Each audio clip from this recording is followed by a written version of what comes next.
Hello students, Ncert solutions, class 12 physics, chapter number 2, electrostatic potential and capacitance। आज की इस class में हम क्वेश्चन नंबर 19 करेंगे। इस क्वेश्चन के अकॉर्डिंग एक हाइड्रोजन मॉलिक्यूल हमारे पास, उसके दो इलेक्ट्रॉन में से हमने एक इलेक्ट्रॉन को रिमूव किया और इलेक्ट्रॉन रिमूव करने के बाद एक हाइड्रोजन मॉलिक्यूलर आयन हमें मिलता है। इस हाइड्रोजन मॉलिक्यूलर आयन में ग्राउंड स्टेट के केस में 2 प्रोटॉन्स आर सेपरेटेड रफली 1.5 एंगस्ट्रॉम। जो हमारा हाइड्रोजन आयन बनता है, हाइड्रोजन मॉलिक्यूलर आयन, उसके अंदर दो प्रोटॉन्स एक दूसरे से 1.5 एंगस्ट्रॉम के सेपरेशन पर, इस तरह से ये suppose here 2 protons this plus e and plus e, and दोनों के बीच का सेपरेशन 1.5 एंगस्ट्रॉम गिवन है हमें, एंड द इलेक्ट्रॉन इज रफली 1 एंगस्ट्रॉम फ्रॉम ईच प्रोटॉन। और यहाँ पर ये इलेक्ट्रॉन हमारा दोनों प्रोटॉन से इस इलेक्ट्रॉन का सेपरेशन रफली 1 angstrom this, right, here electron। then determine the potential energy of the system। इस सिस्टम की हमें पोटेंशियल एनर्जी कैलकुलेट करनी है और ये भी स्पेसिफाई करना है कि where is your choice of zero of potential energy, right. तो इस सिस्टम की हमें पोटेंशियल एनर्जी कैलकुलेट करनी है। वी नो दैट किसी भी सिस्टम ऑफ चार्जेस की जिसके अंदर 2 और मोर देन 2 चार्जेस हैं, तो उसकी एनर्जी के लिए फॉर्मूला हम जानते हैं। We know that potential energy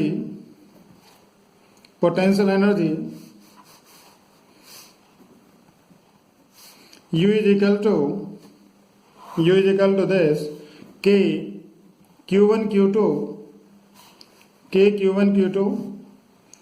upon R12 plus K Q1 Q3 upon R13 plus K Q2 Q3 upon R23।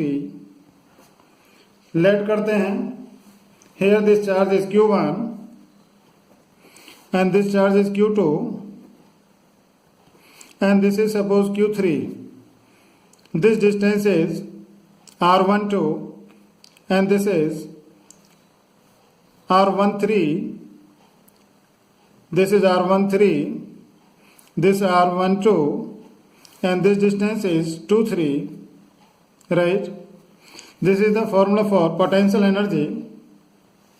Now here, this U is equal to K is common, take outside.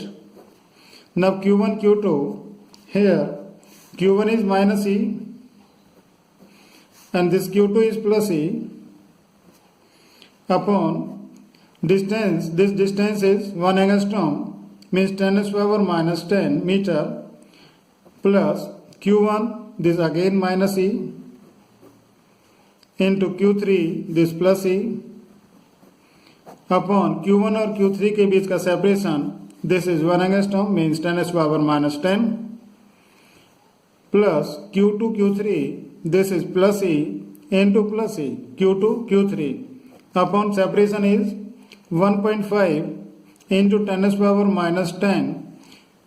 तो ये हमने values रखी इसमें।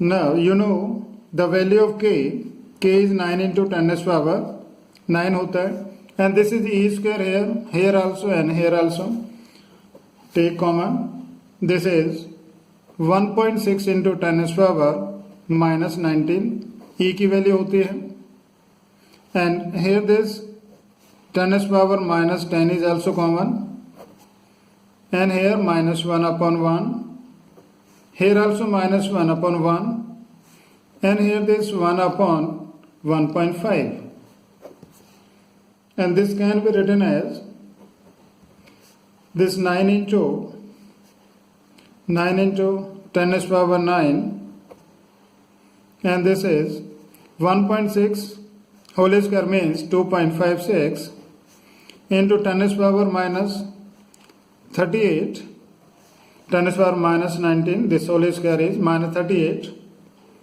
and this is 10 to the power minus 10, and here this minus 2 plus 1 upon 1.5, right? Now on solving, this U is equal to potential energy, multiply करते हैं इसको 23.04 into 10 to the power minus 19 into, this is on solving this is equal to minus 4 by 3 एल्सियम लेते हैं, एल्सियम लेने के बाद इसको solve किया मैंने, this is minus 4 by 3, and इसे सॉल्व करने पर minus 30.72 into 10 to the power minus 19, इतनी जूल हमारी इस सिस्टम की energy, potential energy. If we convert it into electron volt में कन्वर्ट करने के लिए क्या करें, डिवाइड करना हमें 1.6 into 10 to the power minus 19 से, देन दिस कैंसिल, इसको डिवाइड करें इससे तो this is equal to minus 19.2 electron volt. तो this is the potential energy of this system. यहां पर हमने choice of zero potential energy, here यहां पर क्या है हमारा choice of zero potential energy, the choice of zero of potential energy is at infinity. Choice of zero potential energy हम यहाँ पर इंफिनिटी पर कंसीडर कर रहे हैं. इंफिनिटी सेपरेशन पर इन सभी चार्जेस की पोटेंशियल एनर्जी हमारी जीरो है, और इस सेपरेशन पर आकर पोटेंशियल एनर्जी इस सिस्टम की हमारी 19.2 electron volt with minus sign, इतनी एनर्जी बनती है. तो this is the answer of this question. आशा करता हूं आपको समझ में आया. Thank you.